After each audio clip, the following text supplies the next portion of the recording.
everyone. Um, you're welcome once again to this episode. We're really glad to have you with us. Um, it's a very interesting time of the year as we close for the year. Many times people have a lot of things to do, so we really appreciate for everyone that's going to join us today. Charles is with me. I don't think he needs another round of big interviews or introduction. Charles was with me last 2 weeks on the previous episode, and we're just trying to tie things together today. So, Charles, can I please welcome you on stage? Thank you so much, Charles. Say hello to the people once again. Thank you, Ephraim, and thanks to be back again. Yes, and we're expecting Tandi. Tandi will join us shortly, but we'll just try and keep things going.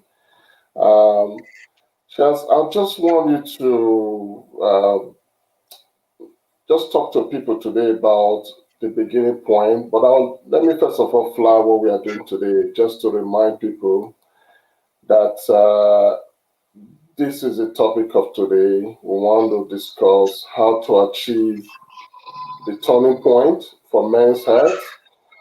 And Charles is quite knowledgeable in this area. I'm sure there will be a lot of points to raise today. And we'll have Tandi join us shortly. But Charles, I still just want to flag these headlines, which is where we started from. Numbers don't lie, even though we know that they are numbers. And Charles made a very good point last time. It's not just about numbers, these are people. And the key point for us there is that there's something about men with this chart that needs attention. And that's why we are doing this. We started with November month, which is all about men's health. But right now we are taking it beyond November because this is an everyday thing. So Charles, can I just get you to, I know last time you made some key points about this chart. Can you just say a few things about this, Charles, to our audience? I know you made some key points about this stats. What is the status of things now? Just to set the tone, Charles, please. Thank you once again, Ephraim, and thanks to all the listeners and the viewers out there. Once again, this slide really tells us a lot about the issues of men. And I think the key points that I mentioned previously were one, when we talk about these numbers, we are talking about real human beings. We are talking about brothers, we are talking about fathers, we are talking about uncles, and we are talking about sons within our society. Number two was that some of these issues are preventable, like we can prevent at least most of them. But number three is that some of these issues that happen within our society, they primarily, of course, affect men, and men do not take care of themselves. They don't pay attention to what is disturbing them. And so, therefore, when it does happen so quickly. Things, it does happen without warnings and things like that. So I think with that context, previously, of course, I elaborated more on health as a whole, looking at the other aspects of health, including physical activity, including feeding, including your mental health, including your relationships and all that, drinking and all those things.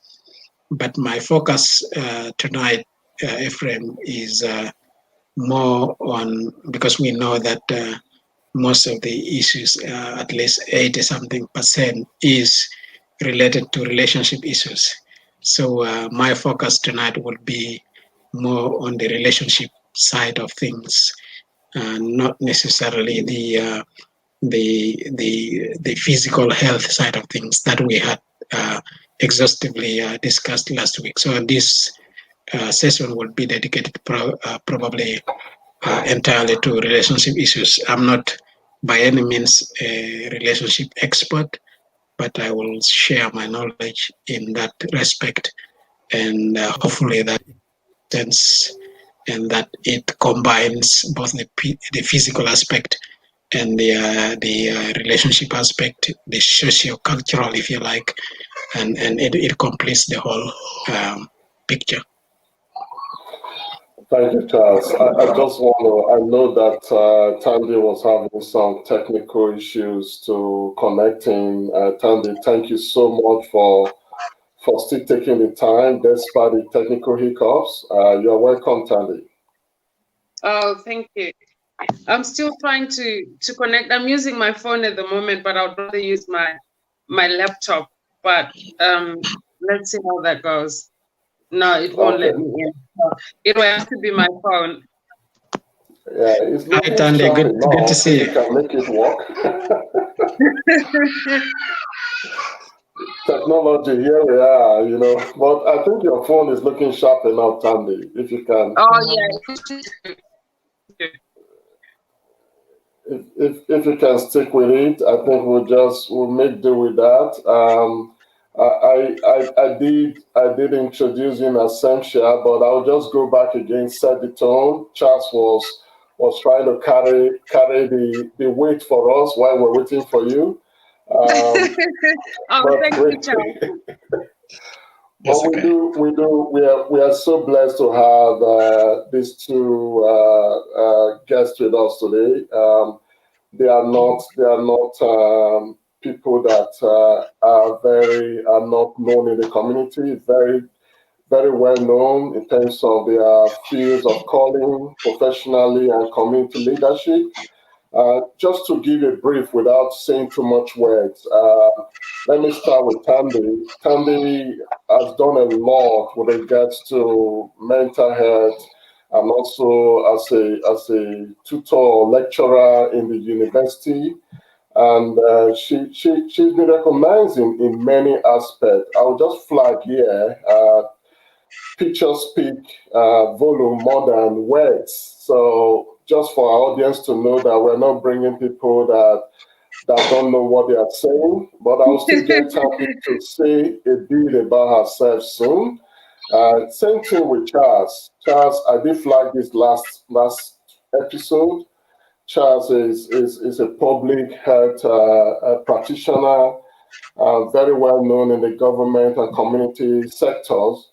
But before we get into the discussion proper, can I just start with you, Tandi? I may not have done justice to that introduction, but just in brief, can you let the audience know a bit about yourself, Tandi? Wow, where do I start? So originally I'm from Zimbabwe, and I work in the mental health sector, and my passion is increasing mental health literacy in people from ethnic backgrounds, more so people who come from countries which do not have established mental health services. So that's my passion, to increase their understanding of what mental health is and what mental illness is, and also hope that they, by them increasing their knowledge, they start to use the services that we have available in Australia. Oh, that's great, Tandi. How timely to have your input today. So I'll get to Charles. Charles, I know some people met you last fortnight, but we may have a couple of people in the audience join us later that may not have met you, Charles. So just briefly, if you can also just introduce yourself, Charles. Thank you, Ephraim, and thank you, Tandi. Good to see you again. Look, Ephraim, as you mentioned, my background is, of course, public health. I did a undergrad in health promotion. So health promotion, of course, that covers a broad range of all health issues. And of course, the idea is promoting better outcomes for our communities and across the population. But also, I think uh, I went and did masters in health management, and of course also masters in what they call international public health. In other sectors, they call it international health.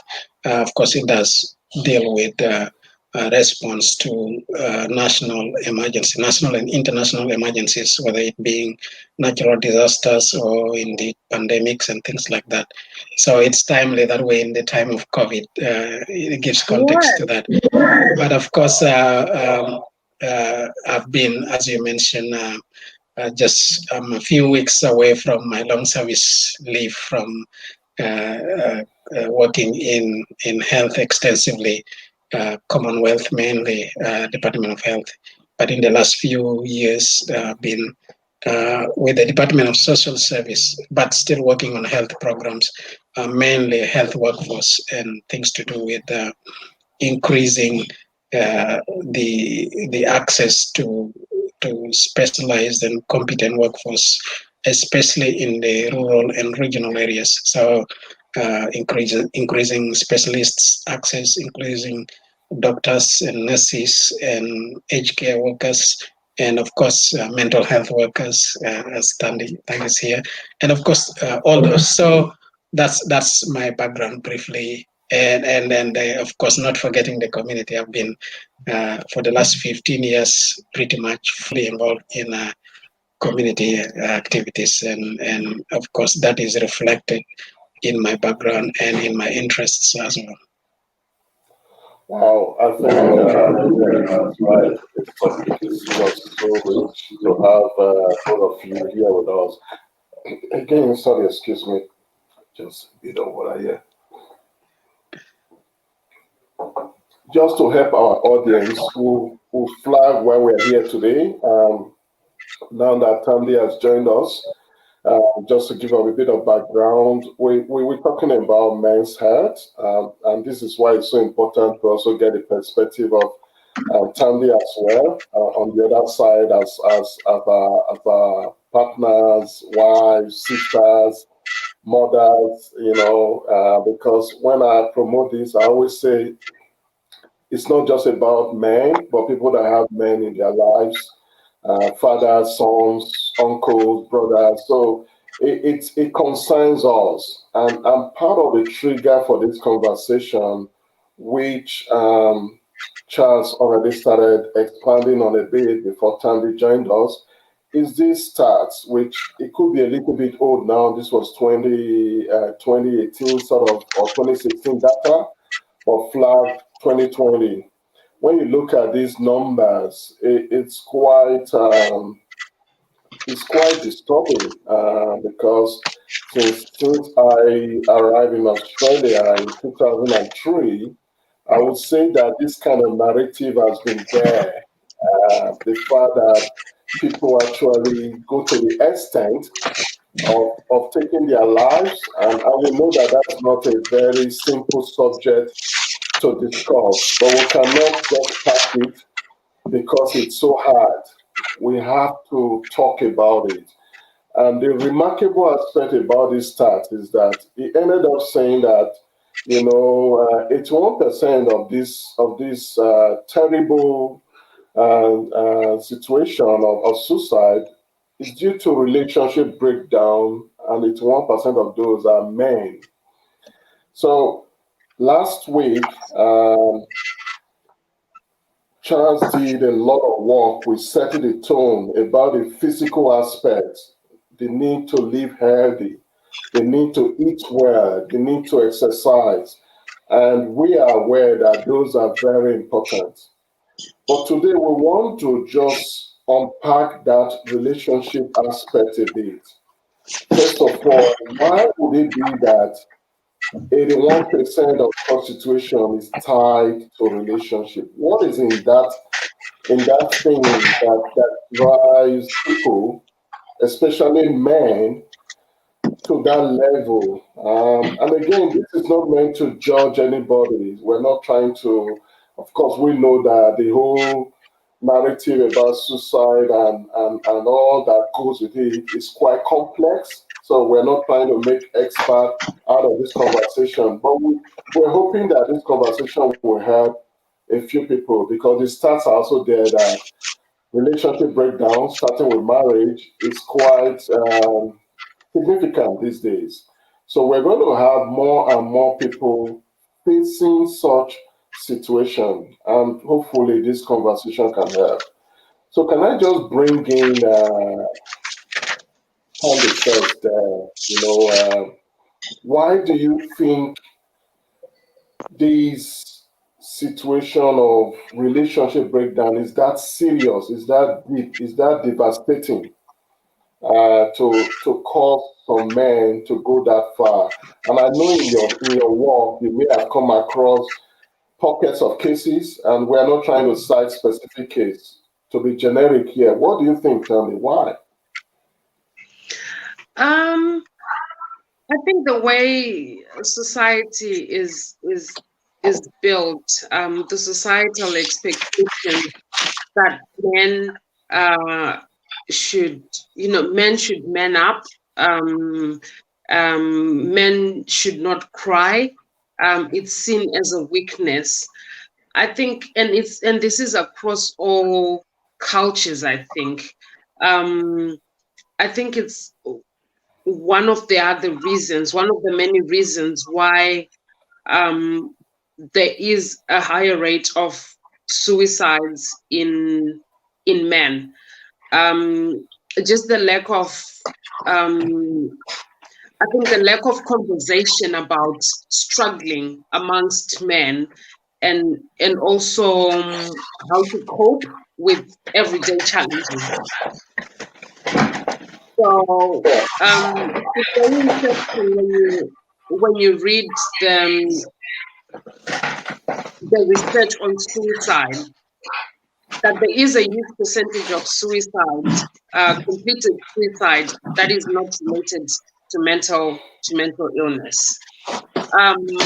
But it could be situational crisis from death, relationship breakdown, homelessness, loads of social, psychosocial factors then come into play. So I have to say that the introduction of men's sheds here in Australia, or here in Western Australia, is a step in the right direction. And also, I think increasingly we have seen people in politics, in sports, starting to open up about their challenges with mental illness or suicidal ideation, or some have even attempted suicide. So I think there's loads of factors, but it's to do with societal expectations of what men can cope with. And I think when we have those societal expectations, and we're talking about men should be able to cope with all these things, we forget that they're human beings. They're like females. We're different biologically, in some way, and the way we respond to stress is different. But underneath it all, we're all human beings. And I think I've even said this before, that pain is what it is. So your pain of losing a job and my pain of losing a job is both pain. It's loss for both of us. And because men don't get to talk about it and seek comfort in their friends, in family members, because of fear of being judged, they then resort to, I think, unhealthy ways of dealing with stress. And then this somehow sometimes leads people to becoming desperate and not having any hope for the future, and they feel stuck in their current situation, that maybe they then see suicide as the only way out. And I just have to share this story of someone who's explained suicide to me, or feeling suicide, like in a way that made me understand it. And she rightly said that what she felt was wanting to run away from all her problems. It was wearing her down so much that she didn't have the strength to go on, even though she didn't want to die. But what she was going through, what she was battling, was so much that she wanted to escape. And it's unfortunate that you escape, and the chosen route of escape is then attempting suicide. Wow. So it made me appreciate the pain that people experience before they attempt, because what we just see in the media or within our community, or he was going through this, then he attempted suicide or he completed suicide, and people then say, oh, couldn't he have spoken to someone? But there's always help. But then when the people who've experienced it explain to you that at that time they just wanted to run away. And I'm sure a lot of us can relate to being in a situation where you feel so hopeless that you'd rather the situation is not there, or you want to run away, or you don't see any way out. So it's like being stuck in a situation. So it's really complex. Wow. I think, Tandi, I mean, just having that beginning comment is like, it's as if we've closed the program already, because there's a lot there you said, but I know Charles can also contribute to that particular point. Why is it that men, particularly, and we know that the issue of relationship breakdown, the one that we know about that's very common is marriage. But we also know that even sometimes sons and fathers, daughters and fathers, even siblings, sometimes could be very traumatic as well. So every relationship breakdown could go that deep. But why would it lead someone to that extreme? Charles, what do you think? Thank you once again, Ephraim, and thank you, Tandi, for elaborately highlighting those key issues. Look, really extensively, there has been a lot talked about in terms of mental health, and of course, its impact on the population, especially for men. And of course, as the previous slide has highlighted, relationship issues that contributes to about 80% of men's suicide, which is our focus tonight. I just want to briefly give you some bit of an outline of what I think could be contributing to that, and hopefully that it complements what. First, of course, we are talking about men, and men. If we look at the history of humanity, for the benefits of those who are Christians, who believe in creation, when we read the story of creation, we have the first human being created, of course, was Adam, who is a man. But man does not necessarily mean a male. It can be both man and a woman. And of course, man was created in the image of God, and therefore man has a spirit component and a physical component. And of course, when man was created, God thought, let me bring a helper. You can read the story in Genesis, in the Bible. And of course, the helper was, of course, Eve, as we heard, who is a woman. And of course, out of that creation became a relationship between a man and a woman. Of course, out of that relationship became children, and therefore a family. And then that sort of completes the relationship between a man and a woman, and a family, the origin of a family. And of course, after the family, we of course knew that the children went on to produce more children, and that became a community. And of course, a collection of community becomes a nation. So I just wanted us to have that as a background as we discuss these issues.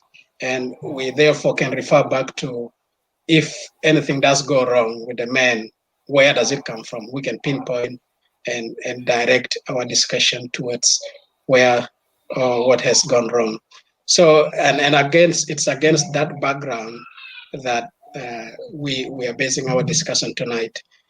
So we'll be talking a little bit about the man, and then of course we can focus on where the relationship breaks down. And of course, when we're talking about the relationship, we are talking in the context of the family, a man and a woman and the children and all that. So I just wanted to flag that. I mean no offense to other sorts of relationships and those who are non-Christians. I do apologize in advance if our discussion does sort of raise some concerns with other members. But I just wanted to have that context so that we can go ahead. And of course, when we go now to talk about the relationship per se, which in this context is between man and a woman and in the family context. So what does that mean? Where does it go wrong? And what are the issues? I think in the Bible, if we look at Proverbs 24 verses 1 to 5, it gives us what we really need to form a basis for a relationship. And in that context, we mean marriage. So, which is, of course, still emphasizing the point of our discussion here, that majority of the suicide are breakdown of that relationship. So when we talk about the relationship, and in that verse, of course, it gives us 3 key things that we need for a relationship to work. And of course, if I may ask the audience, or indeed us in the studio here, what would you look for in a relationship, or to start a relationship? Some people may say love, some people may say trust, some people may say whatever. There's so many things that they want to say. But that was not the original purpose for a relationship, for example. It's not about love, it's not about trust, it's not about all that. So I just want to briefly highlight what the things that are required for a relationship to work, that were required or designed originally for the purpose of a marriage to work, and because marriage, we know, is the oldest institution, even before the church itself, even before any government. So marriage is the essence, as I referred back to creation. So it's the first institution that God handed to man.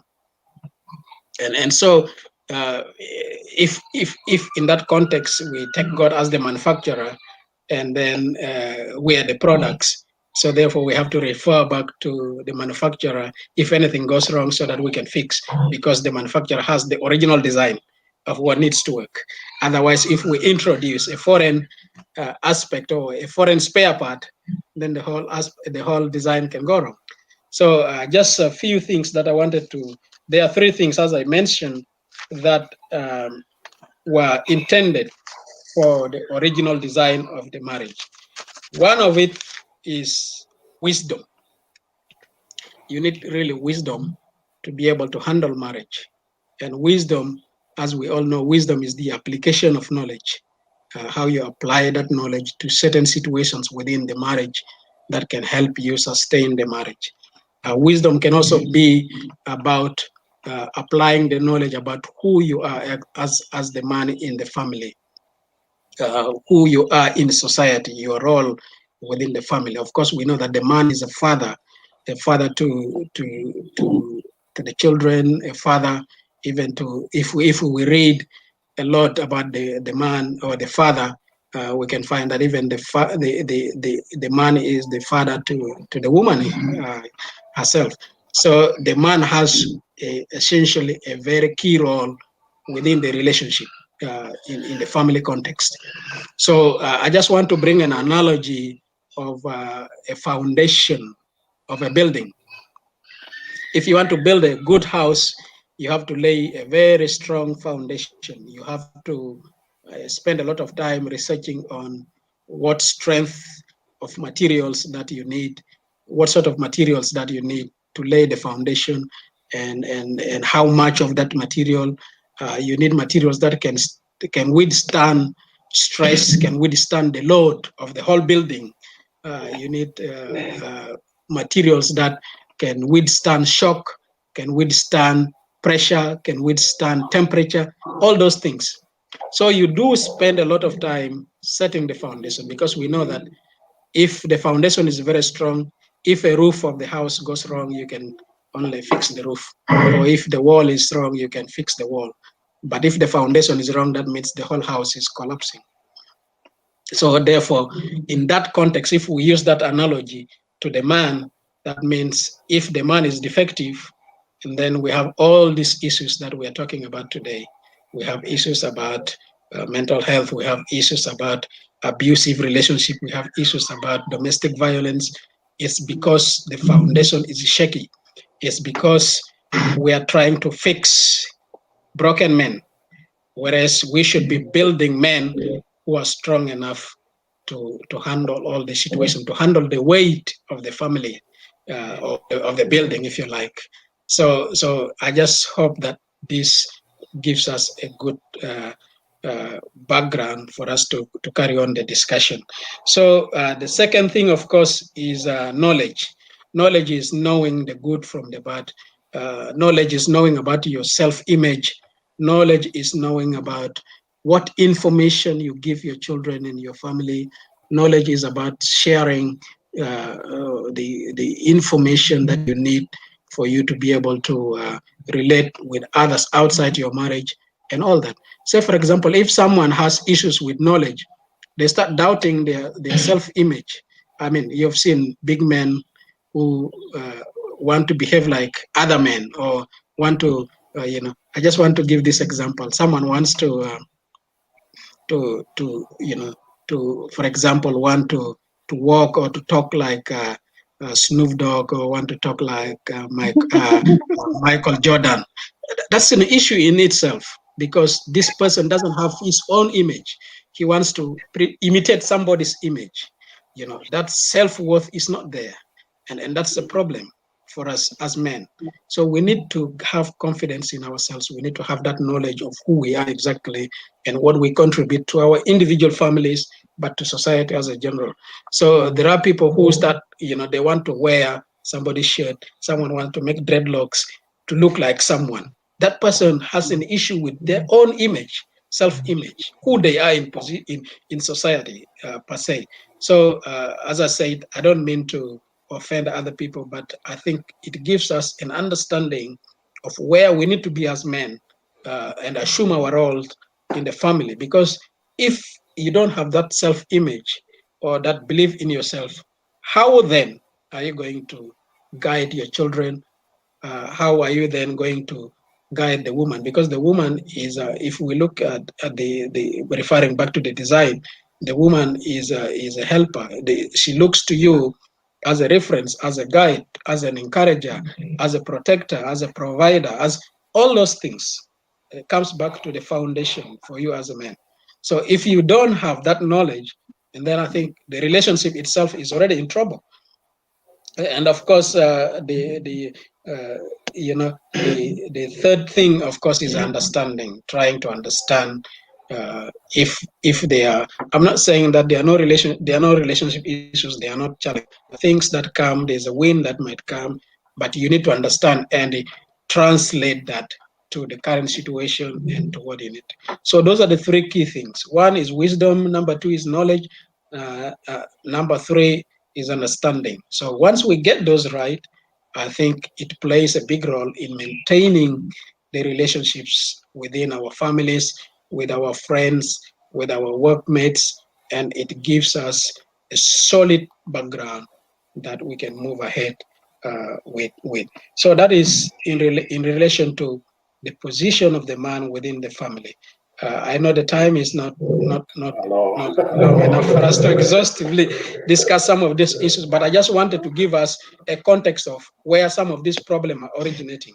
If we look at the creator or the source who created us as humans, and then we look at the man, and we look at the woman, and then we look at the children, and of course that leads to the family, and the family leads to the society. And once we have a strong society, we have a stronger country. And so if we do have someone interfering with this setting of the family, then we have trouble. For example, we have children in the Australian context, children from the age of 2, even some even as young as 9 months, are taken to childcare. We have an issue already because we don't know the instruction that is given to those kids. We don't know the values that are given to those kids. We have issues already. And the moment someone or a government or a country starts interfering with this original setting of a family structure, we already have issues because the original structure. No, I mean, you cannot tell me, Ephraim, that some minister or some government officer can bring up your children better than yourself as a father or as within the family context. So when we start seeing things like children are being removed, we have these others, we have things that interfere with the family setting, we're in a big trouble. And of course, we spend a lot of money as a country, as a society, in setting up prisons when we could even spend less money in fixing up the families and fixing up the relationship between the fathers and the sons. And of course, there's enough research on fathers. If fathers are not present in the family or in the life of children, these children are likely to get into trouble down the track, whether it's being violence, whether it's being prison, whether it's being all sorts of things. So I hope this gives us an understanding of where some of the problems come from as we go as a society. Thank you. I could have had a separate session for you, Charles. You just said a lot there, and I think it's good that you were always providing a bit of context, because some people in the audience or people that watch this later may not share the same value and faith. But it's good we said that too. And moreover, I mean, Familyworth, we made that clear from the beginning why we do this. Our foundational reference, if in doubt, is the Christian worldview. But we are so open to tolerating and having the right conversations with other worldview. So thanks for that, Charles, for setting that tone. And I think if I look at what is being said with people in the audience, there's an appreciation for that. Joe, of course, we know Joe, respected community leader, the president of the Organization of African Community did say that, well done, just appreciating what we are doing. And of course, Wajok's another, Majok Wuchok is another community leader, just confirming the points you raised there. Charles, that's excellent point. Great, insightful discussion on the whole. But I just want to go back to, the context for today. And Charles has really helped us, because I also know that even with Tandi, and also, of course, with Familyworth, the platform we are on, we believe that all efforts should be exhausted for families to stay together. We believe that all efforts should be explored to keep the family together. Whether, of course, starting with marriage, man and the mother and father, that is a divine, we believe, it's a divine connection. And of course, with children, parents, And so that is we're not apologetic about that. We believe all efforts. But we also know that there are cases, and we know that the percentage now is almost 50-50, if not more, of families and marriages that ended up not working together.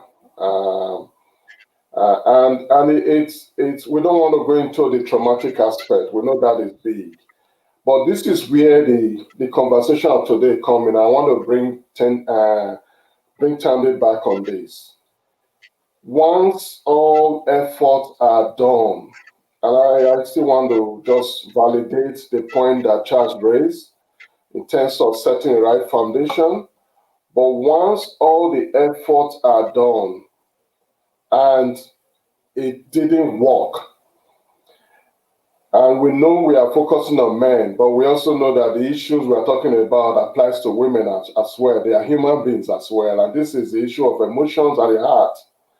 But once it doesn't work, how do we avoid that downward spiral that could end up with things like domestic violence, things like really just being dejected, being despondent, and seriously where we started from, which we don't hope and we pray not to happen, people taking their lives, which happens.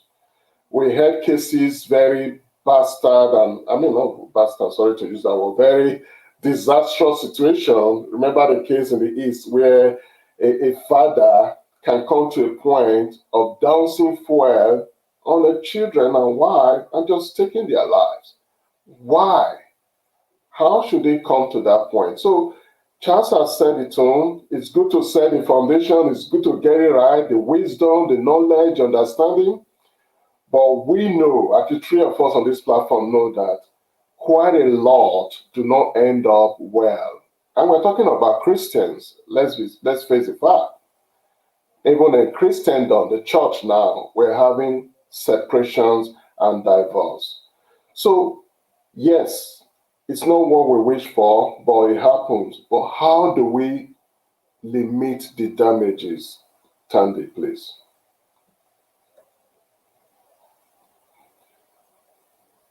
Tandi, your mic. Oh, can you hear me now? Yes, please. Okay. Without being a relationship expert myself, I do know the effects of marital disharmony, and how it affects one's mental state. And going back to what Charles said originally, that the purpose of marriage historically was to bring people together to grow communities. But things have since evolved and changed. And if we look at, for some of us who come from collective communities, where I grew up in Zimbabwe, we had aunts when I was growing up. And these aunts or family elders, they would help couples when they had problems. So the male side had people they could talk to, the uncles they could talk to about these issues. The females also had sisters, uncle, aunts they could talk to. And these people would try and bring the family together and iron out some of the issues that may be taking place. Now, when we then look to where we are now, with migration and everything, there's so many families, especially here in Australia, who have come and they're only a single unit. So they don't have sisters, they don't have cousins, they don't have aunts. So then when life gives you lemons like it does in a marriage sometimes, you find that sometimes those people, they don't have the right support that they need. They don't have the people that they can consult with, and talk about whatever it is that they're going through. So while we also lack that support that we need in our community as people who come from collective communities, there's also a downside to it. When we start talking about marital disharmony, people getting depressed and becoming despondent, and sometimes this later leads on to domestic violence, rage, emotional abuse, financial abuse.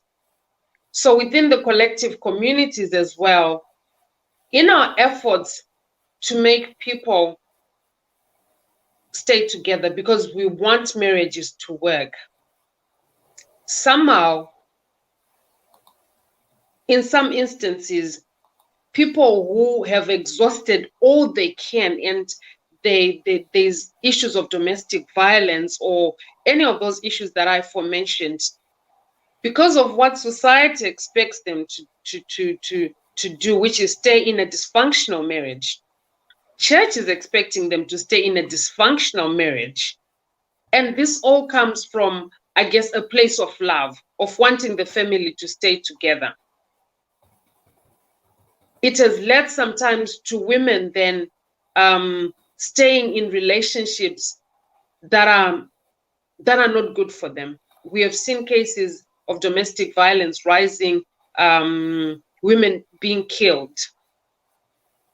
So I think we really have to start having these conversations of, okay, if a marriage isn't working and there's issues of domestic violence or even any type of abuse, whether we as collective communities or whether we as community members wish for the couple to stay together, sometimes it's better that people are apart and the children are safe, the mother is safe, and the father is safe.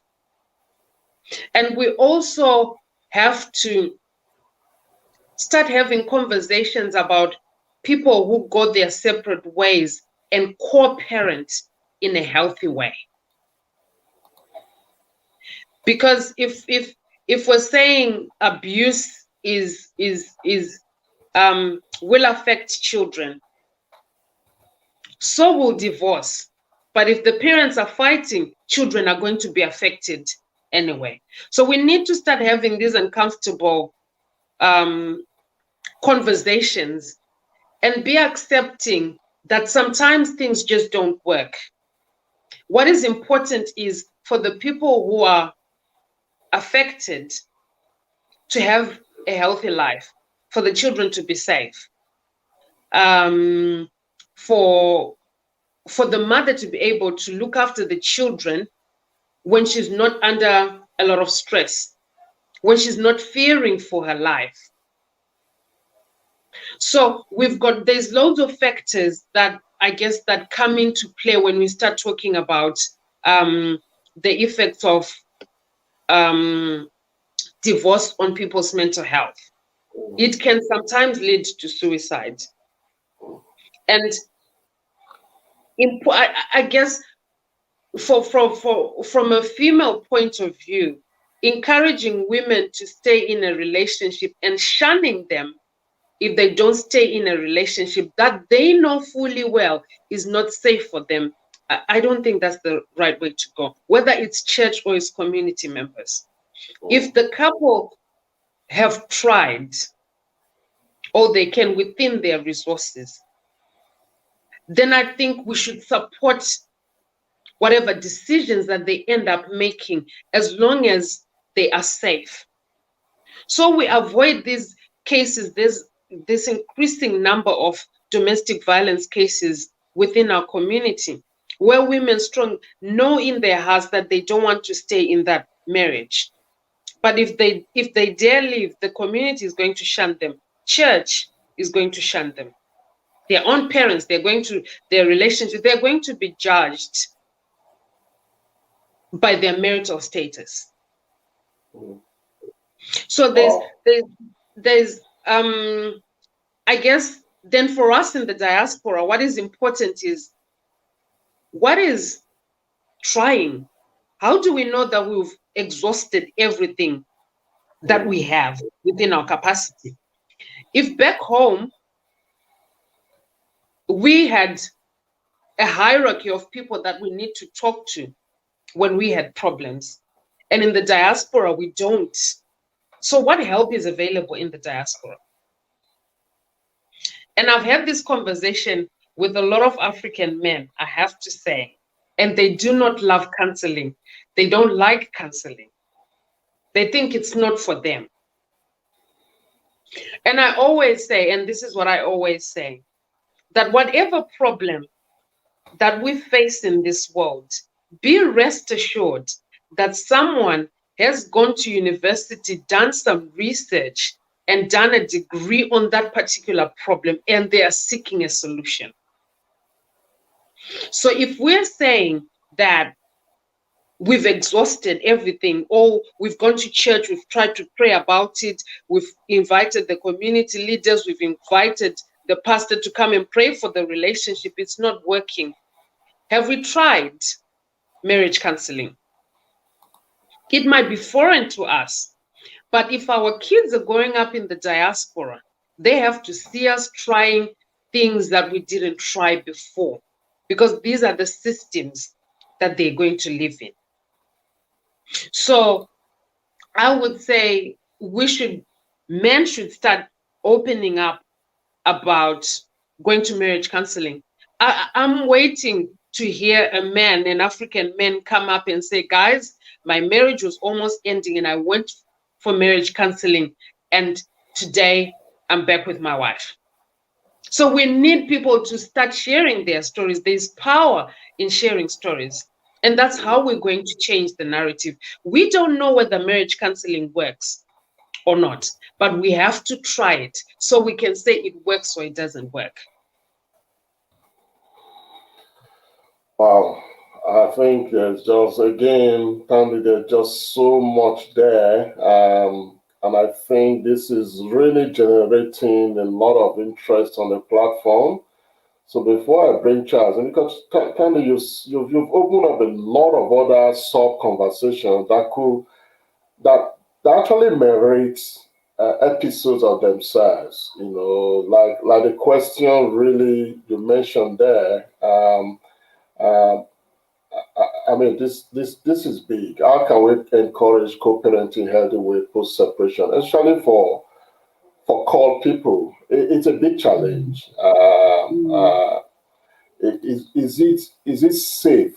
This is a classical old-time question. Is it safe to stay there or to leave? And that leads to this other one too.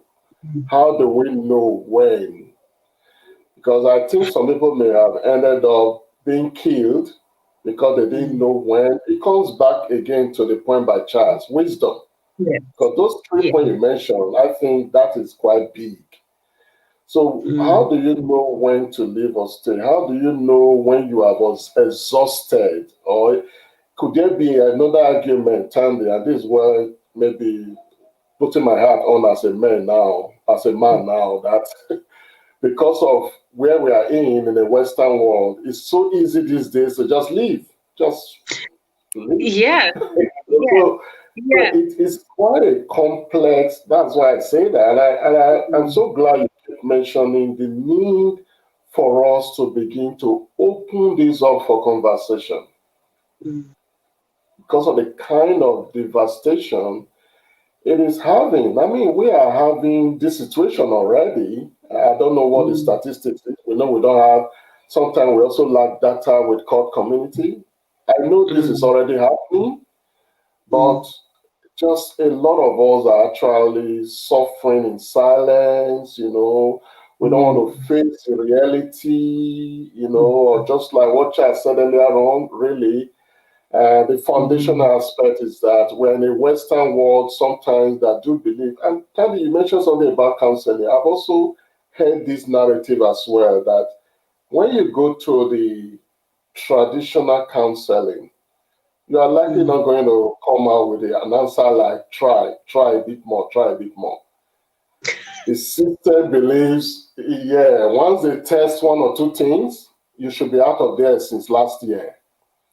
Which could go against other culture too that believe, and even in our faith world that believes, try and try and try. But can you risk trying and then get killed in violent relationships? So that is why for Familyworth and leading this organization, I can say clearly on this platform, when you're in a relationship where there's any kind of violence, the first thing is to get out of there.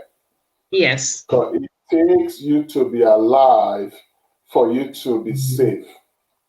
Yeah. So, Charles, can I just bring you, but before I bring you in charge, just to flag, we're not going to, I mean, that may also help what you will contribute to this conversation, just to let you guys know that there are quite a lot of interest. Now, I'm already looking at time, but we have Catherine here. Catherine has always been a regular. How do we exhaust all efforts to bring family together if we do not acknowledge and identify external pressures? Social media influence, that is big. Third party advice, that is massive in our so-called community, unfortunately. People hear things outside and accepting different social environment that we are in. This is also very powerful. And this is why when Charles was talking earlier on, what he said is fundamental, especially for faith-driven people. But we know where we are living in right now.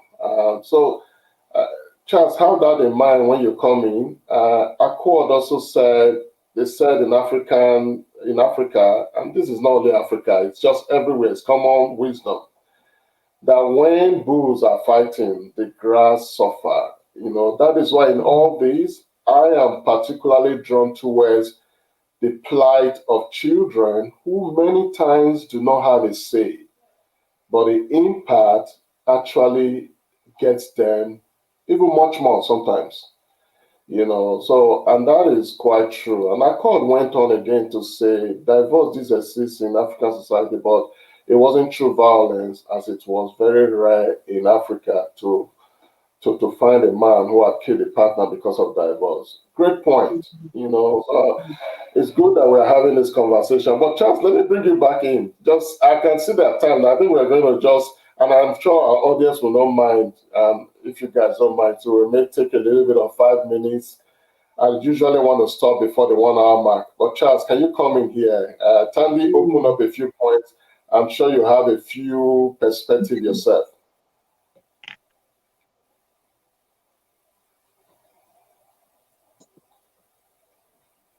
Thank you. Once again, Ephraim and Tandi, for raising those key issues. Look, I know that the time constraint is not on our side, but look, this is a massive topic that really needs a lot of discussion for us to exhaust that. And I just do want to flag a few things. One is that I'm conscious of the context in which we are. I know that we are in a Western setting where we have, for example, marriage happening between an African and a Western culture, or between an African and an Asian, and all that. All that context I'm aware of. But one thing for sure is knowledge is universal, and marriage is universal, of course, as we all know. Relationships are universal. And therefore, issues that affect the relationships are universal and it cuts across. Yes, culture is one of it. There's also issues of communication, for example. How do we communicate in a relationship? That plays a bigger role. Finances, of course, when we talk about violence, some of those things play into. But of course, not taking the importance of, as I said, the knowledge and the respect that we have in a relationship. Of course, when we talk about the man, or the position of the man and the position of the woman, it does not mean that the man is superior to a woman. No, it doesn't mean like that. I did mention the point of man when I talked about man, that is in relation to it's not gender specific, because if you look at the woman, the story is a big one if you talk on that, but the woman is a man who has a womb, if you like it. That's deep. It's a lot of explanation to do there, but that is the context in which I'm talking about that, and therefore when we talk about relationship issues, there are, and of course, if we relate to the African context, we did have counseling. The only difference is in terminology and in the application. But of course, we have, say, where I come from. If there are relationship issues or if there are marriage issues, you get the uncles, the family of the man and the family of the woman. They come and they sit and they try to advise. You've got the aunties, you've got the uncles. That's some form of counseling. What I do not agree with is that, for example, someone who has not been married trying to counsel a couple. I mean, yes, you might have a degree, but practically that is a bit questionable. I mean, the knowledge is there, but the practicality really plays a bigger role because there are other things that you can never learn from university or whatever. So it's in that context that we are talking about this. I just do want to look at some of the issues that, if you may allow me, cause the divorce, for example, and then I will spend some few minutes on communication, because communication is a bigger role in a relationship resilience or relationship breakdown, as a factor that relates to of course breakdowns, and later on, of course, the consequences. When we talk about a divorce, of course, a divorce is a symptom of a deeper sitting issue. Divorce is not just something that happens out of the blue. It's a symptom. It's a sign that something somewhere has gone wrong, and that's an outcome. Or that's a symptom. That's an indicator of that something within the relationship is not working. And if you define divorce is a Greek word, and what it means is that. I think the Greek word for it is apostasia, which means to rebel or to get out of something or to defect out of the relationship. So that means someone is out of the relationship, if you like, rebels against the relationship. And we know, of course, in our African context, marriage is for life. So if someone defects against, take the military context. If someone is in the military, they are in the military for life. Their service is for life unless they are relieved by the institution. And therefore, if someone defects, say in that context, to the enemy, or defects from the force, and then even the force within where the defect becomes an enemy to that person. And that's the context at which we're having a divorce. If, for example, a couple divorces, then it's no longer in the context where they were friendly, they were caring for each other. It becomes that sort of bitter relationship. That's one. Number two, divorce is really worse than death, if you like, because with death, when someone dies, there's a process, and then someone is buried, there's a closure, and you, although still you've got the memories, but you know that it's done, it's finished. That person has died, has been buried, and that's the fate of it. But the problem with divorce is that it remains with us. You know, when you divorce, you've got children, you're still in there, you'll be constantly being reminded of the other person. You know, you go for a party, for example, in our African context here, you meet that person. That whole memory is relieved. You go to a community meeting, you meet that person. That whole thing comes back. The pain all comes back. So it's really a bigger issue for us to address, and so it's something that we need to really pay close attention. And therefore, when I was talking about marriage, when I initially introduced it, there are three things that I think, three steps that we do need to follow. One, that if it were possible, we need to support people before they marry. is that support them so that they understand exactly what the context of marriage is, so that they have that knowledge. Going back to what I said, they understand the challenges of marriage, they understand the issues within marriage, they understand all those things, the stresses that come with marriage. Number two, when they do marry, we need to have maintenance where we have support groups, we have workshops, we have trainings, we have mentorship. Someone who has been in relationship for a long time can mentor a younger family, for example, so that really there's a maintenance of the marriage. And then, of course, we have that continuous support. For example, if a marriage does break down, there's support for this couple to deal with the aftermath of the breakdown.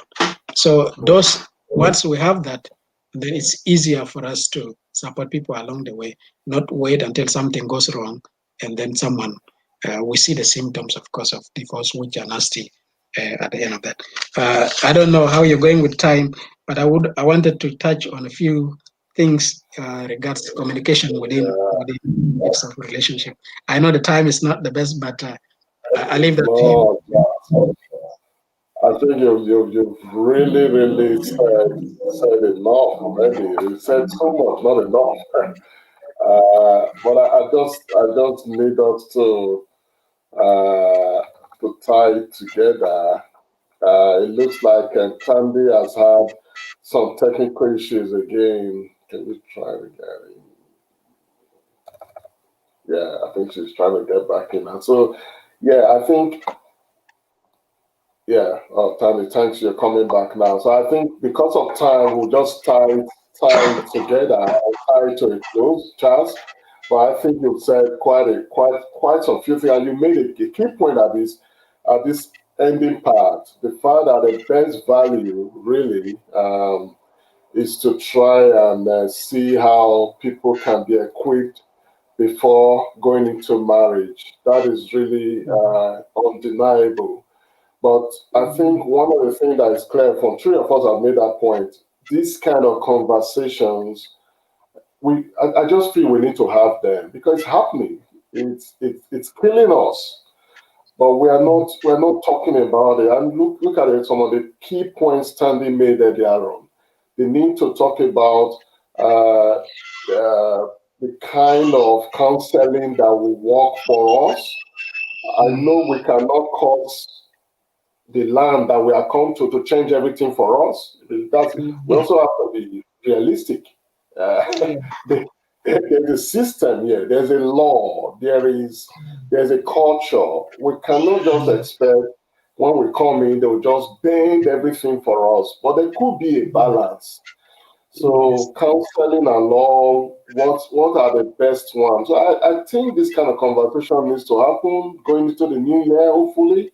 And we didn't even touch about COVID, how COVID has really brought out some of these issues to the fore, So we need to keep talking about it. But just as a close, I just want in just maybe few seconds, 15 seconds each, if you don't mind. There's somebody there. I know what you're saying, Charles. We need to give you the best job, make you work, preferably before we even get married. But there are people already here, separated, Africans or whatever, separated, could be struggling. So what is the final word? Because I want us to leave hope with someone. Let me start with Charles this time around. Final word, just for somebody. The person is already here. I know you express some very strong view about divorce, which is really fair. But let's talk to people that are already in it, because I think sometimes that's what we don't do well.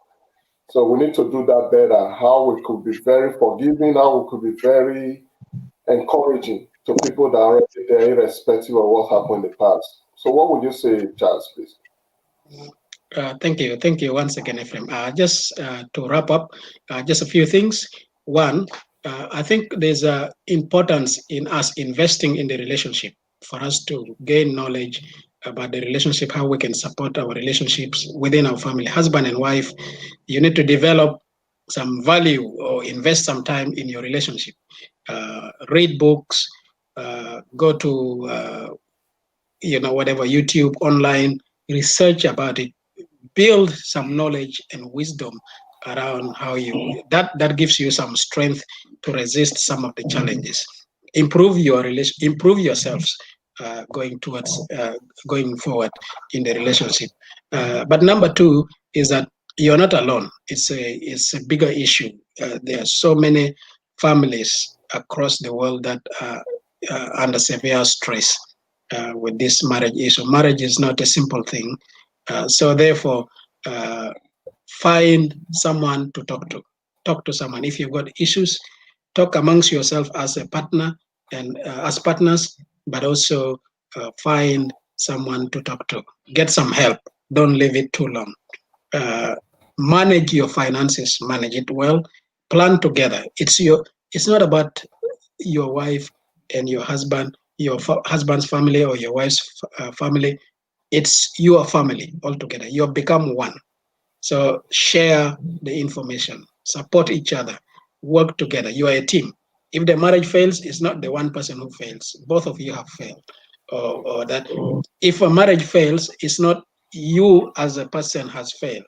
It's the relationship that has failed. So don't blame yourself. Some people really, really are hard on themselves that once the marriage has failed, that means they are a failure in life. No, don't be hard on yourself. Learn from that and build knowledge, as I said, and work on that. So that will help you, one, to handle the issues better, but number two, to also, if you do decide to go back into another relationship, that you go a lot wiser, that you go with the strength to into the relationship, or even take some time off, take a few months to cool off and review where you went wrong, and then come again back afresh. You will be able to identify some of the issues. I don't want to leave it there. Wow. Efrain, thank you. Charles, you need 5 episodes. We have to make arrangements. So, but can I quickly bring Tandi? Tandi, thank you for your patience. I know you need to go somewhere else. But yes, Tandi, Charles, although at the end, Charles brought it to a very serious balance, but Charles has really dwelt on making it work. That is the best value. But Tandi, while you contribute to this, can you also speak to where it has not worked? Because we do know that there are cases where it has not worked. What is the hope? How can we help? So this has nothing to do with what we're talking about, but there was research that was done on patients who had cancer who joined a support group.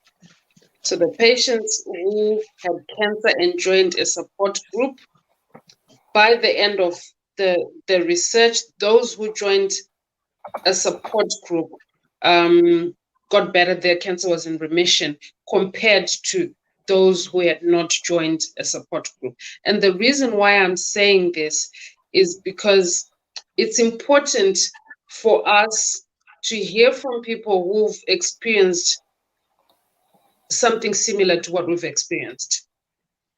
It's important for us to have people who we can talk to who will not judge us. So for those whose marriages have not worked, there are women's groups. There's I can't speak about men's groups. I don't know what they discuss at men's shares, but I believe I don't know whether they speak about barbecues or not. But all I'm trying to say is, for those who are struggling, find similar people who are trying to get better, so you support each other. So have a support system of people who will not judge you, people who will not tell you to go back to a marriage that you know is no longer serving you, that you know is dysfunctional.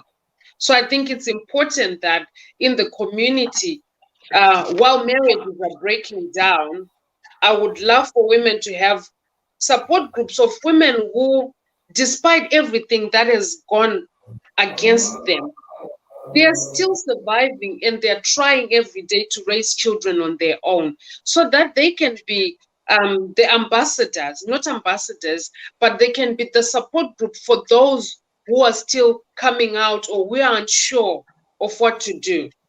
They can show them where to go if there's domestic violence issues. They can show them where to go and get support, which psychologist to send their children to if they're experiencing any issues because of the divorce. So we need to have a platform where we discuss these issues without judging each other.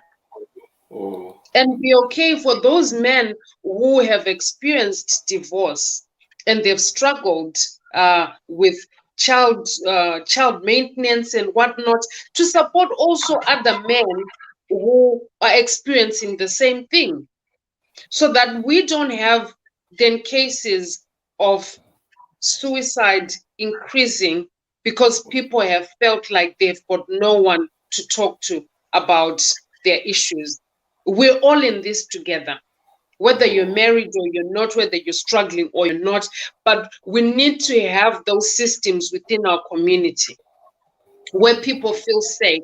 And, just by having this conversation, I'll leave it to you, Ephraim, but I think we need a platform where people can actually come in, next year somewhere, where we start to iron out these conversations and we start to talk about them and broadcast them. So it doesn't just end with this video here, but we need events where we can learn from each other. Those who are co-parenting well, invite them and share their stories to teach those who are struggling and at loggerheads. Those whose marriage almost failed, but were able to seek help of some sort and things worked for them. I believe, like I said earlier on, I believe in the power of sharing our stories, because that's where the wisdom that Charles was talking about, that's where some of that wisdom will come from. By learning from each other, learning from the young ones. Someone mentioned in the comment section about how social media is bringing chaos in households. So we want to know from different generations, from different backgrounds, ways in which lives can be better for us, whether your marriage is working or it's ended. Wow. I think, thank you so much. Thank you, my guest. I think, I'll take that up as a challenge, Tandi. I don't know how that's going to be done, but Familyworth started this for that same reason, because we need to talk about this. So we need to explore something more definite and concrete. Hopefully COVID will be better next year, will go away so that we can gather. I think, Tandi, you made one comment there, which I think was for me, it's one of the key comments today, in that we are in this together, because sometimes there's that feeling for those that are having very blissful, very beautiful marriage. God bless them. It's so good. But we need to begin to know that this conversation affects all of us. Because if not you, maybe your son, maybe your sibling, your brother could be in the same shoe. So we need to find a way not to be too judgmental about it. I really, time is so far gone. Thank you so much. Can I just say in closing that Familyworth, and I know two of you agree with me that, having said all this, our standpoint is still that people should do all they can to stay in marriages. Do all you can, but do it safely. Don't stay in a position that your life is in danger. And again, of course, two of you will appreciate this protocol, just the need to flag. this lifeline, this number. If anything we've spoken today, you need to talk to someone. You may not be able to. I'm not going to give you Tandi's number. So, but you may need to talk to someone. Just flag these numbers, talk to them, and someone is always there to help. Yes, Tandi has apologized that she had to go. I think the technical issues coupled with she had other appointments. But can I just say, in essential, thank you so much, Tandi. You've contributed to this seriously today. You've dropped quite some key points.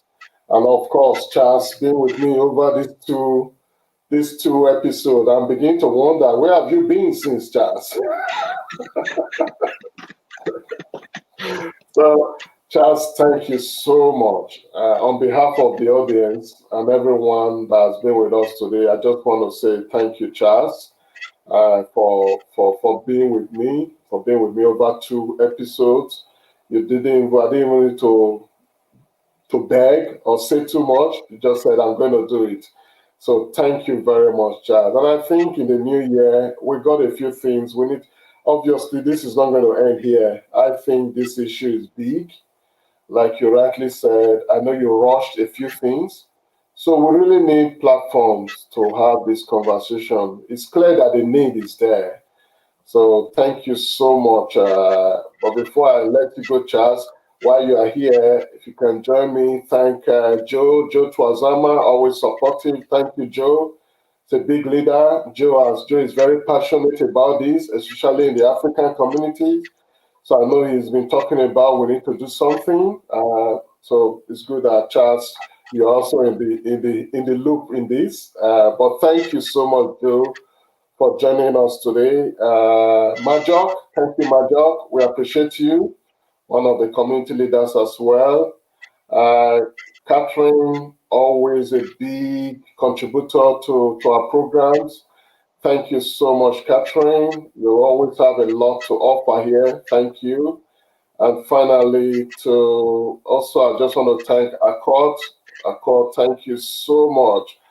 Oh, it's my sister sneaking last minute. I wish you were here earlier, Afure. Thank you, Afure. There are so many reasons marriages fail. One needs to be sure of whoever they are getting married to before jumping to marriage with their spouse. I think you already said this, Cass, very clearly. The most valuable bullet, if I may use that word, or the most lethal weapon to relationship breakdown, especially marriage, is to get it right from the beginning.